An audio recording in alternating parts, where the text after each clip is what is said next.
Hey, it's Bill with TRC. That is Tampa Running Central, and part of Tampa Bay area is Plant City, and that's where I'm at this morning out at Methvin Park. I always get that wrong. Great training spot here, a lot of nicely cut grass, so we do a lot of workouts out here. And I have with me right here, I have Mr. James Nolan. This kid has worked harder, I think, than most over the summer, and as our TRC preseason poll came out, I'm sure that he was very surprised to see his name in there.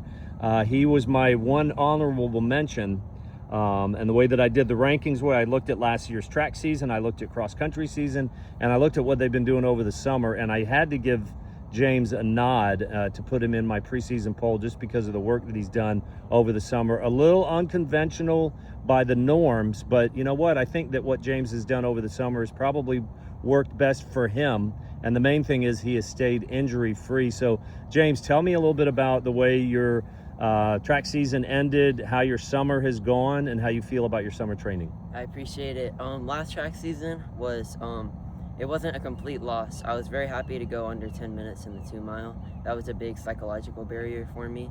Unfortunately, I got mono at the end of the track season and made me very weak and fatigued, and I got knocked out at districts, but that just gave me more motivation to be grateful for the ability to train hard this summer. Even though it hurts, I'm very grateful to be able to experience this pain that a lot of people don't get the privilege of experiencing. So honestly, I really enjoyed the process, and I'm excited to see where I go this season. You've ran a few miles over the summer.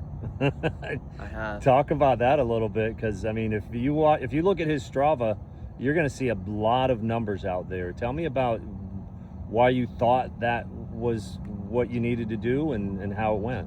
I found historically what works for me last summer specifically is doing very high mileage. I'm not sure if it's because of the top speed that I might genetically lack, or if it's just how my body works, you know.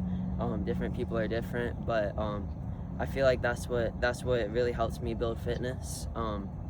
And I'm gonna focus on sharpening down later this season to try to run a faster 5K, but 16:12 off of the very high mileage and threshold work I've been doing, I'll take it.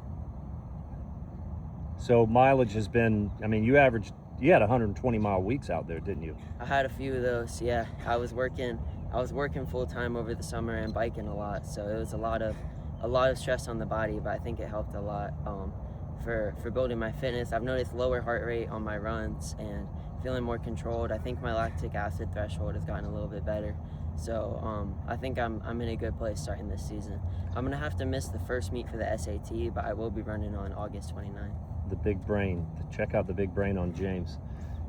He's going to do well. I know he's looking at some colleges. You definitely want to run in college.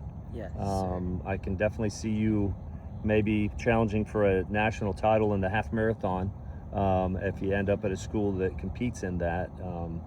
But really, the biggest reason why I put you in as my honorable mention is because I know that when everything's clicking right in your head, you definitely can challenge pretty much anybody out there with the strength that you've got. So I'm really excited to see how you race and you take the strength that you've gained and actually put it into race strategy. I think you're gonna have some people looking around at the mile mark on some of these meets thinking, who is this and why is he here and why are we going so fast? And I think what you've done is going to give you the ability to hold that pace.